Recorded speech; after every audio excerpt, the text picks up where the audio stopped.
ભરૂચ જિલ્લા traffic police દ્વારા પ્રતિમ ચોકડી નજીક હેલ્મેટ ડ્રાઈવ યોજી હતી। ગતરોજ જિલ્લાના 1060 વ્યક્તિ સામે હેલ્મેટ સંબંધી કાર્યવાહી હતી તો 210 વ્યક્તિને ઈ મેમો ફટકાર્યા હતા। એક જ દિવસમાં 5.10 લાખ રૂપિયાનો દંડ ફટકાર્યો હતો।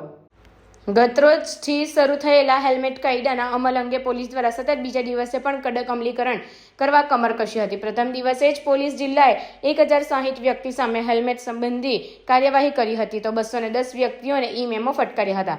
એક જ દિવસમાં 5.10 લાખ રૂપિયાનો દંડ ફટકાર્યો હતો, જે બાદ બીજા દિવસે પણ કાર્યવાહી સવારથી શરૂ કરી હતી।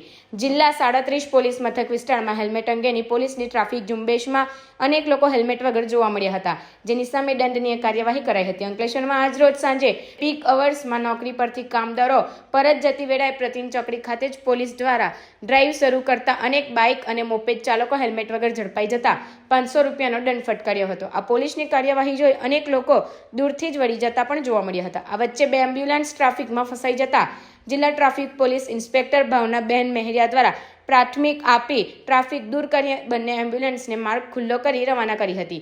ત્યારે આજ રોજ પણ અનેક ઇસમો સામે કાર્યવાહી થઈ જતા જિલ્લામાં બીજા દિવસે પણ રાત્રિના 12 વાગ્યા સુધીમાં દંડનો આંકડો લાખોમાં જવાની શક્યતા છે।